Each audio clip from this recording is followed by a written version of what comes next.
నారాయణ సమారంభాం వ్యాస శంకర మధ్యమాం అస్మదాచార్య పర్యంతాం వందే గురు పరంపరాం.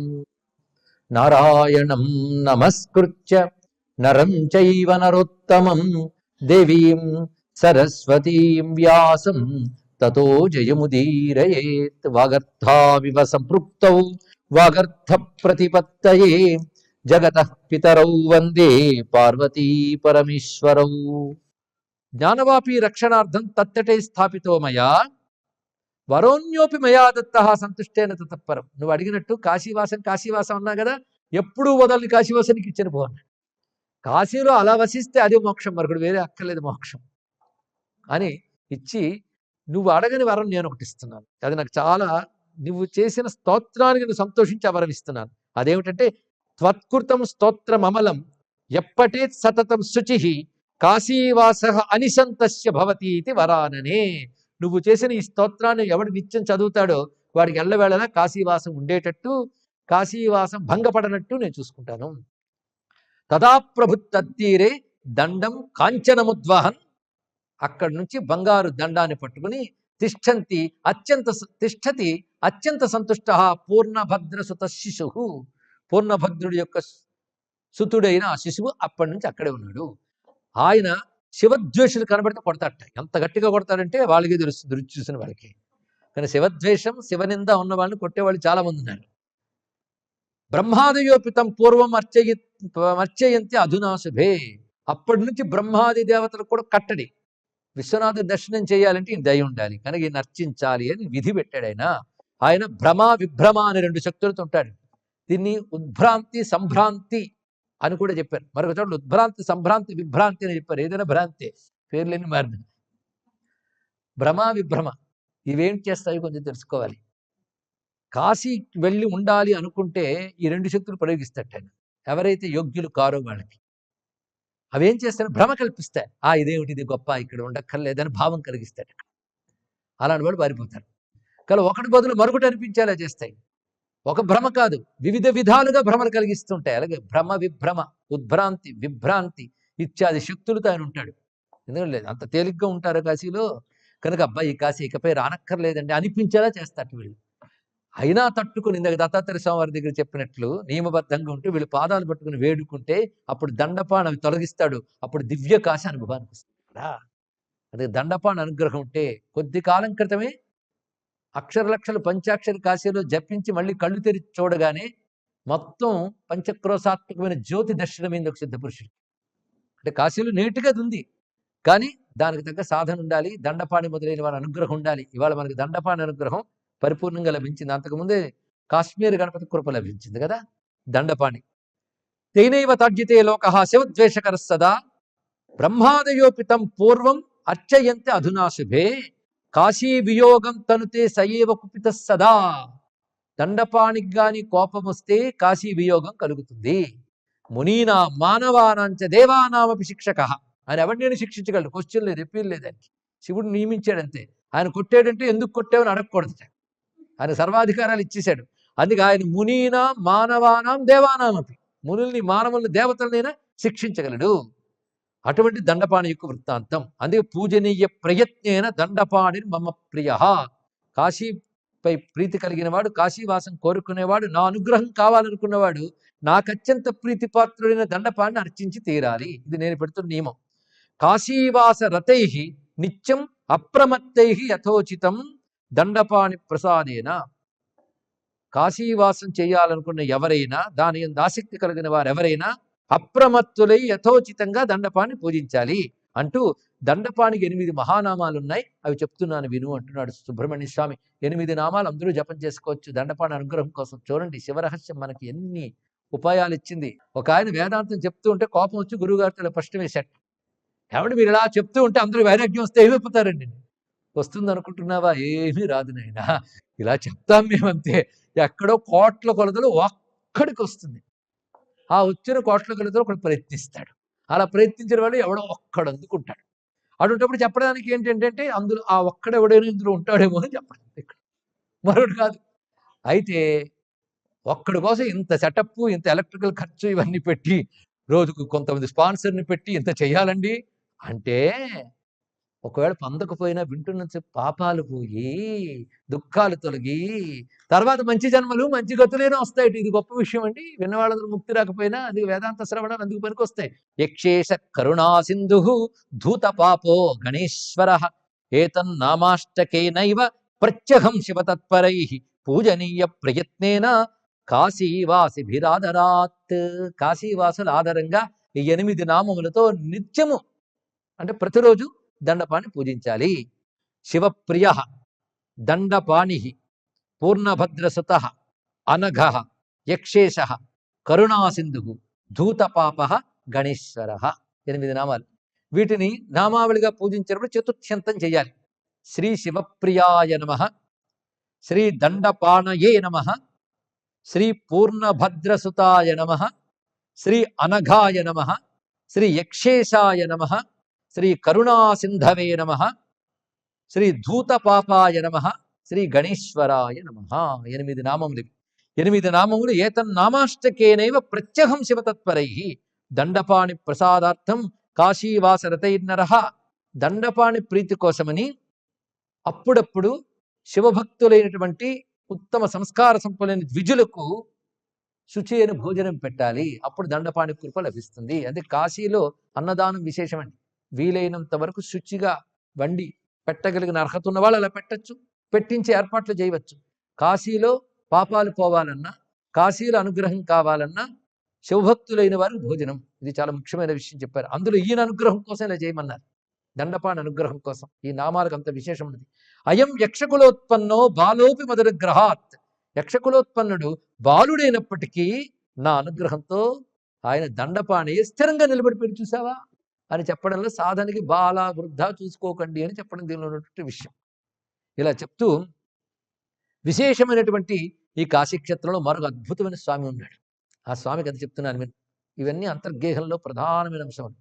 పురా కశ్చిద్విజాధీశ పూర్ణజన్మ తపోబలాత్ కాశీ సంప్రాప్య మా మర్త్యం అభ్యర్చ్య విధిపూర్వకం ఉషిత్వైకం దినం దీన.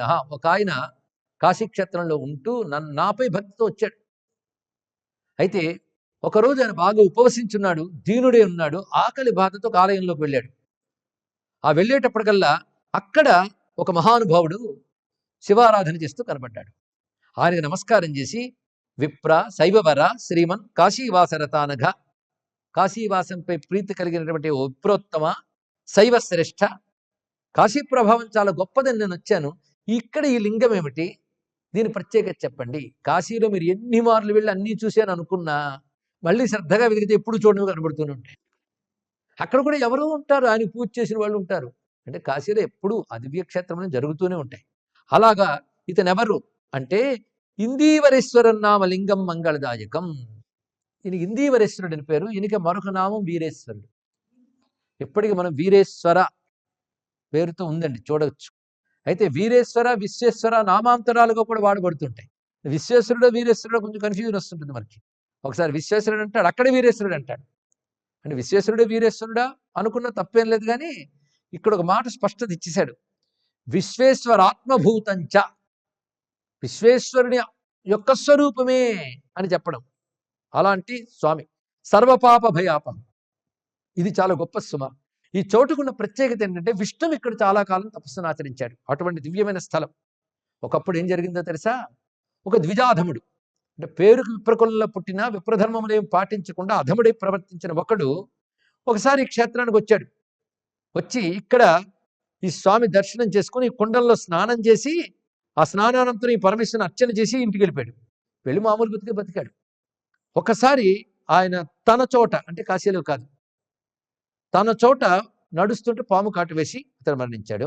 కదాచి సర్పేణ దష్టో భూమో పతం ద్విజ. అయితే ఏ వాసన ఎప్పుడు పెరుక్కుందో తెలియదు కానీ పడిపోతున్నప్పుడు కాశీ విశ్వేశ్వర ఇది వదన్ ప్రాణాన్ ముమోచసహ. ఆ పోయేటప్పుడు ఆయన కాశీ విశ్వేశ్వర అని నోటి నుంచి వచ్చిందండి. ఇక్కడ ఆ నామం అంటూ పోయాడు.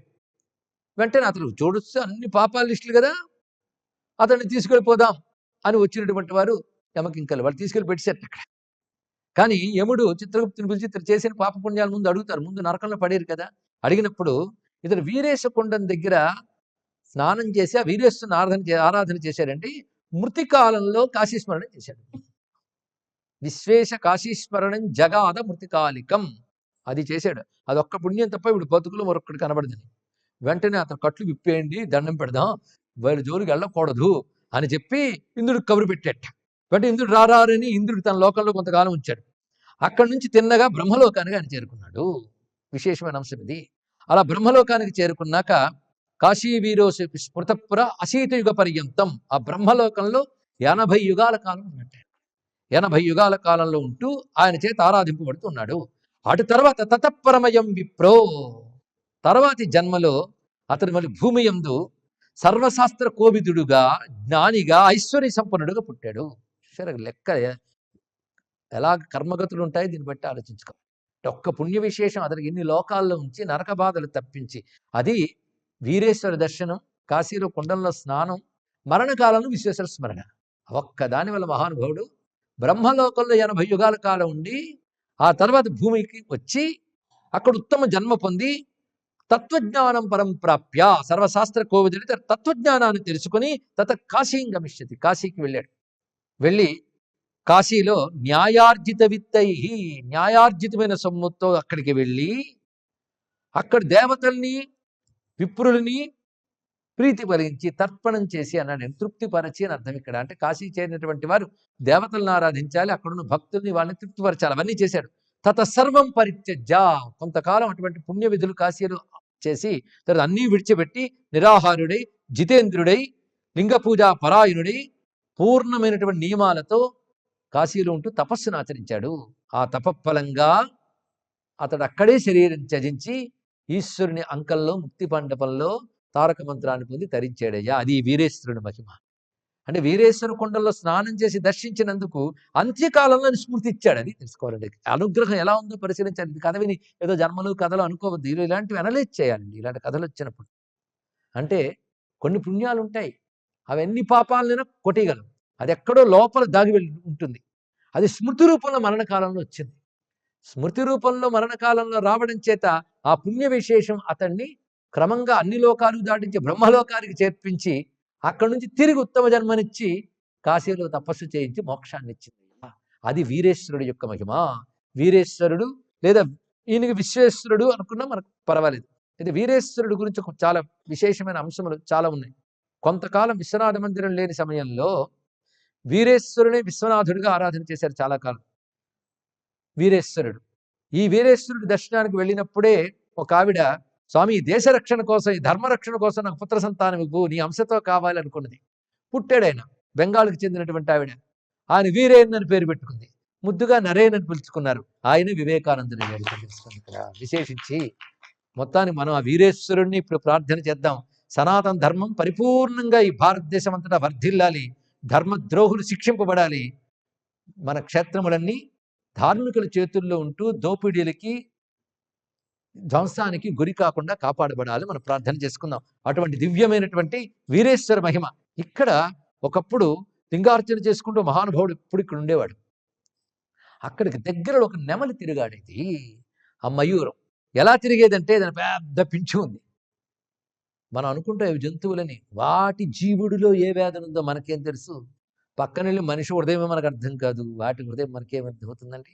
ఆ నెమలి వీరేసుకుండ పానీయం పీత్వా, ఆ వీరేసుకుండలో నీళ్లు తాగుతూ ఆ శివుడి చుట్టూ తిరుగుతూ ఆ పింఛంతో తుడుస్తోంది. ఇప్పుడు కూడా దీర్ఘపిచ్ఛాగ్రభాగేన దేవాలయ రజక్కణాన్ దూరీకుర్వన్ వీక్షమాణో న్యవసత్ ప్రతివాసన.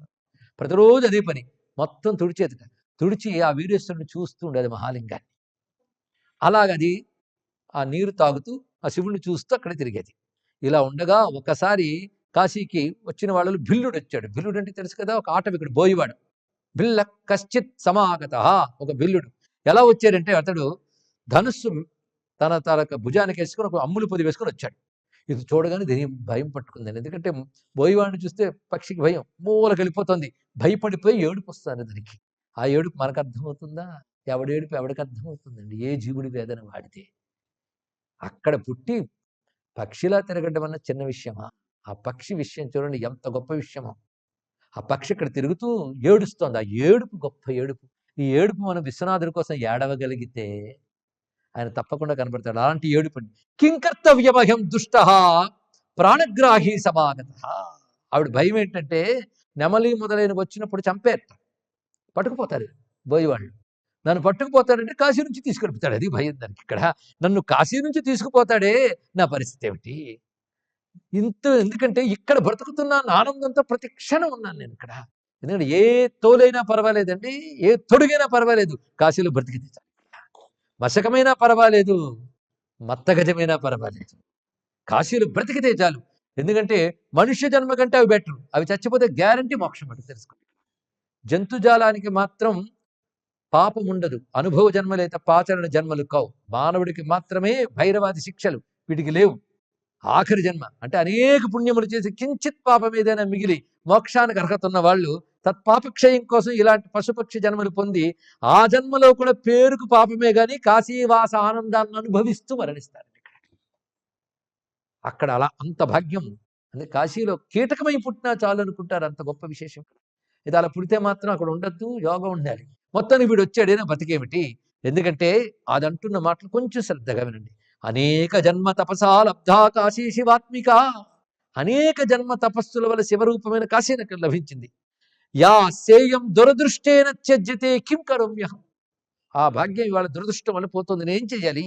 కాశీ పుణ్యైక నిలయ సర్వార్త్య భయనాశిని పాపౌఘ పరిపాకేన త్యజ్యతే కిం కరోమ్యహం. సర్వ ఆర్తి భయాలను పోగొట్టేది పుణ్యైక నిలయమైన కాశీని నా పూర్వ పాప బలం వల్ల ఇవాళ కోల్పోతున్నాను. కాని పాపాని దుష్టాని కృతాని బహుదామయ్య. నేను గతంలో ఎన్నెన్ని పాపాలు చేశాను. విశ్వేశ నగరీ కాశీ త్యజ్యతే కిం కరోమ్యహం. విశ్వేశ్వరుడు నగరి అయినటువంటి కాశీని విడిచిపెట్టవలసిన దౌర్భాగ్యం నాకు లభించింది. అపరాధ కృతక్కోవా మయా కాశీ వియోగత. ఎన్నో పాపాలుంటే గాని కాశీ వియోగం రాదంటారు.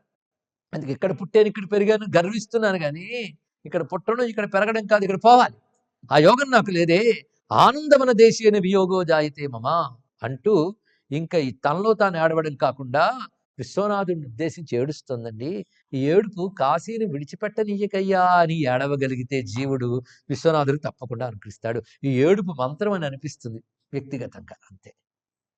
హా కాశీశ మహాదేవా కృపాంకురు కృపానిధే రుద్రావాస వియోగోద్యమయా సోఢుం న శిక్షతే. హే కాశీశ్వర మహాదేవ, దయ చూపించవయ్య కృపానిధి. నీ రుద్రావాసమును విడిచిపెట్టి వియోగ బాధని తట్టుకోలేను. భక్తవత్సల విశ్వేశ విశ్వవంజా జగత్ప్రభో అంటే శరణాగతి. ఇంకా నన్ను నేను కాపాడుకోలేను, ఎంతకన్నా ఏడవడం. నిన్ను ఉద్దేశించి ఏడుస్తున్నాను, చూసుకో. కాశీ వియోగజం దుఃఖం నివారయ నివారయ. కొన్ని మంత్రాల్లో మారయ్య మారయ శోషయ శోషయ అని ఉంటాయి, నివారయ నివారయ అంటున్నాడు. ఏం నివార్య?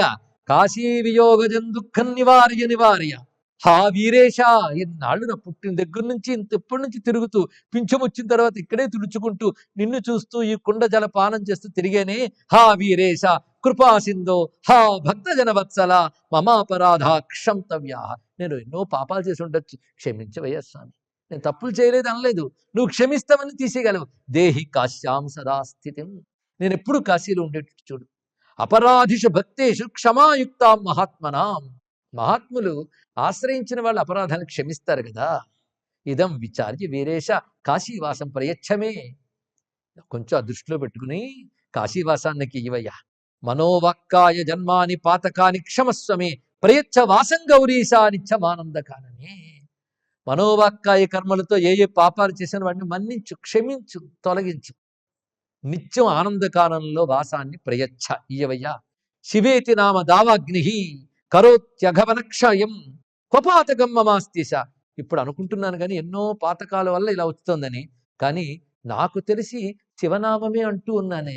శివనామ అన్ని పాపాన్ని పోగొడుతుంది కదా, మరి నాకు ఏ పాపము లేదు, పాపం లేని నన్ను కాశీ నుంచి పంపించడం భావ్యమా? ఇలా అడగగలగాలండి నిజంగా. వెంటనే ఈయనేం వింటాడు? ఒక్కసారి ఆవిడతో చెప్పుకుందాం. అన్నపూర్ణే కృపాపూర్ణే తూర్ణే పూర్ణేందు సుప్రభే కాశీ నివాస భిక్షాన్నం దేహి దేహి. శివప్రియే, నిన్ను భిక్ష అడగాలంటారు. ఏ భిక్ష అడుగుతుందంటే కాశీ నివాసం అనే భిక్ష నీయమ్మా అని అన్నపూర్ణమని తలంచుకుంటూ ఏడుస్తున్నది నెమలి. నెమలిని తక్కువ అండి, ఎంత గొప్పదో ఆలోచించాలి. ఎప్పుడైతే అలా ఏడుస్తూ ఇది ప్రళపమానంతం మయూరం శుష్క తాలూకం ఏడుస్తూ గొంతు ఎండిపోయిందిట నెమలికి. అప్పుడు ఆ శివలింగంలోంచి పరమేశ్వరుడు వచ్చాడండి. వీరేశ్వరుడు వస్తున్నాడు. వస్తూ రేరే మయూర మారోధీర్ మారోధీర్ భీతిం ఉత్సృజ. రేరే మయూరమా ఎడవకమ్మా ఎడవకు, అభయం తవ దాస్యామి, నీకు నేను అభయం ఇస్తున్నాను, దుఃఖం మాకురు, ఎప్పుడు ఏడవకమ్మా, నువ్వు ఇక్కడికి వచ్చిన భవివాడిని చూసి భయపడుతున్నావు, కానీ వాడిని హింసించడానికి రాలేదులే. కాశీలో ఏ ఒక్కడు హింసకి రాడు, ధర్మం కోసం వస్తాడు, నన్ను అర్చించడం కోసం వస్తాడు. అధర్మార్థం హింసార్థం శోకాలు ఇవ్వడం కోసం రాడెవడు, గుర్తుపెట్టుకో. కాశ్యాం ధర్మార్థమాయాంతి పురుష పుణ్యతత్పరా, నా అధర్మార్థం చ హింసార్థం శోకదానార్థమేవచ. అంతేకాదు కాశీలో అందరూ నా భక్తులు ఉంటారు. నా భక్తుడిని ఎవడు హింసించినా ఎవడు నిందించినా వాడు క్షంతవ్యుడు కాడు, వాడు శిక్షార్హుడు సుమా. ఇతను కూడా భక్తుడే, నిన్నేమి చేయడు, దండం పెట్టి కలుపుతాడు, అలా ఉండు. పైగా చరాచరములేని రెండు రకాల లింగాలు ఉంటాయి కాశీలో, చరలింగములు అచరలింగములు. అచరలింగములు అంటే కాశీలో ఉండేటువంటి వివిధ లింగములు మనం చూస్తుంటామే, ఇవన్నీ అచరలింగములు. చరలింగములు అంటే నా భక్తులు, కాశీలో నడిచే లింగాలు వాళ్ళందరూ, నా భక్తులందరూ నా స్వరూపాలే, వీడు తిరుగుతుంటారు. కనుక ఎవడిని నా కాశీలో హింసించినా నన్ను హింసించినట్లే తెలుసుకో. భక్తుడు ఏ రూపంలో ఉంటాడో మనకు తెలియదు, కనుకనే కాశీలో ఎప్పుడు హింస ఉండదు, కనుక నువ్వు భయపడకు అని అంత అభయాన్నిచ్చి స్వామి ఇతి దత్వా అభయం శంభు ప్రణిపత్య. దీన్ని బట్టి ఒకవేళ అతను ఏ బుద్ధితో వచ్చినా ఆ బుద్ధిని శివుడు మరల్చగలను కూడా తెలుసుకోవాలి. ఆ మయూరం ఏడుపు ఎంత గొప్పగా ఉంది చూడండి. ఇక్కడ మొత్తం రోజు నమస్కారం చేసి వెళ్ళిపోయాడు. ఇంకా హాయిగా మయూరం అక్కడే కాలం గడిపి శరీరాన్ని త్యజించి ముక్తి మంటపంలో పరమేశ్వరుడు అంకములో చేరి ఆయన ద్వారా తారక మంత్రాన్ని పొంది ముక్తి పొందింది. దీన్ని బట్టి ఇలాంటి కథలు విన్నప్పుడు హిందూ ధర్మం ఏమి సందేశాన్ని ఇస్తుంది, ఇది ఆలోచించుకోవాలి. పశు పక్షి కీటాది జన్మలు నువ్వు ఎత్తబోతావు, ఎన్నున్నాయో. ఒక్క మాట వల్ల తొడుగులు మారుతాయి, కానీ సూక్ష్మ శరీరాలు ఏ తొడుగులేనో దూరవచ్చు అని తెలిసినప్పుడు సర్వదేహాల పట్ల మనకు ఎలాంటి భావం ఏర్పడుతుంది. ఏమి అవహేళన చేయలేం. ఇదివరకు పొందేమో పొందబోతామో ఎందుకు. ఇలాంటి అద్భుతమైనటువంటి సత్యం చెప్పగలిగే ఒకే ఒక్క మతం భూమి మీద హిందూ మతం. అందుకే నెమలను చూసిన పశువుని చూసినది నెమలు మోక్షం పొందిపోయిందండి. దాని ఏడుపు ఉందే, ఆ ఏడుపు మంత్రము అని చెప్పిన అభిప్రాయంతో మీరు ఏకీభవిస్తారు కదా. కనుక ఈ విఘ్నం నివార్య కాశీవాసం ప్రయచ్ఛ ఇంత మహామంత్రాన్ని చెప్పి ఏడ్చి శివుని కృప వీరేశ్వరలింగంలోంచి పొందింది. వీరేశ్వరుడు ఇలా అభయం ఇచ్చి వీరేశ్వరలింగంలో మళ్ళీ లీనమైపోయాడు, ఆమెకు ముక్తినిచ్చాడు. అది వీరేశ్వర మహిమ. వీరేశ్వర కొండల్లో ఒక్కసారి స్నానం చేసి దండం పెట్టినంత మాత్రమనే మరణాంతంలో స్మృతినిచ్చాడు. అక్కడ సేవించుకుంటున్న మయూరానికి కాశీవాసం దెబ్బ తినకుండా కాపాడు ముక్తినిచ్చాడు. అది వీరేశ్వరుడు యొక్క మహిమ సుమా. ఇప్పటికి వీరేశ్వర లింగం ఉన్నదండి, అక్కడ దర్శించవచ్చు. అంతర్గేహంలో ఉంటాడు వీరేశ్వరుడు. అటువంటి వీరేశ్వర స్వామికి నమస్కారం చేసుకుంటూ, దండపానికి నమస్కారం చేసుకుంటూ, గణపతికి నమస్కారం చేసుకుంటూ, చాలామంది ఇవాళ నాకు మీరు ఎలాగైనా ప్రకటించి తీరాలి అన్నారు కనుక ప్రకటిస్తున్నాను. ఏంటంటే ఇది ఇంకా మరి కొంచెం ఎక్స్టెండ్ చేయండి అని అడిగారు. ఎన్నాళ్ళు చెప్పుకుంటూ ఉండడం సాధన, చెప్పడం కోసం చదివేటప్పుడు మరింత తాదాత్మ్యం ఉంటుంది, చెప్తున్నప్పుడు సహృదయుల ఆనందం చూస్తుంటే మరింత ఆనందం. అందుకే నా శివదీక్ష మళ్ళీ పొడిగింపబడుతోందని సంతోషిస్తూ ఇప్పుడు అనుకున్న ప్రకారంగా జనవరి 12వ తేదీ వరకు ఈ కార్యక్రమం కొనసాగుతుంది అని తెలియజేసుకుంటున్నాం. అందరూ కాశీ విశ్వనాథ అనుగ్రహ పాత్రలు ఎదురుగాక. స్వస్తి. ఇలా కావాలని అడిగినటువంటి సహృదయులు ఎందరెందరో వివిధములైన మాధ్యమాల ద్వారా అడిగారు. నన్ను కొందరు, నిర్వాహకుల్ని కొందరు. అటువంటి వారందరి కోరికే ఇవాళ నేను ఫలిస్తుంది. అంతేగాని వాళ్ళందరూ మౌనం కోరుకున్నా అనుకోండి, క్లుప్తం చేసి ఎల్లుండితో మొత్తం పూర్తి అయిపోయింది. కాశీ ఇంత చెప్పగలమా? కొన్ని విస్తారంగా వర్ణించినవి, తమంత తాము చదివితే తెలుసుకోవాల్సినవి పరిహరిస్తున్నాం. ఇక్కడ పునరుక్తులు లాంటివి చెప్పడం లేదు. పునరుక్తులు గ్రంథంలో ఉంటాయి తెలియజేయడం కోసం, అలాంటివి చెప్పట్లేదు. ఒకసారి చెప్పింది గుర్తుండిపోతుందని నమ్మకంతో.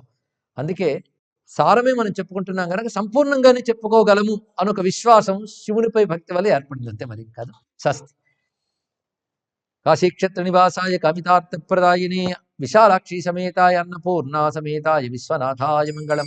33 కోటి దేవతా సహిత గంగాన్నపూర్ణాంబికా విశాలాక్షి సమేత శ్రీ కాశీ విశ్వనాథ స్వామికి, శ్రీ కాశీ విశ్వనాథ స్వామికి, శ్రీ కాశీ విశ్వనాథ స్వామికి జై. నమః పార్వతీపతయే. హర హర మహాదేవ్.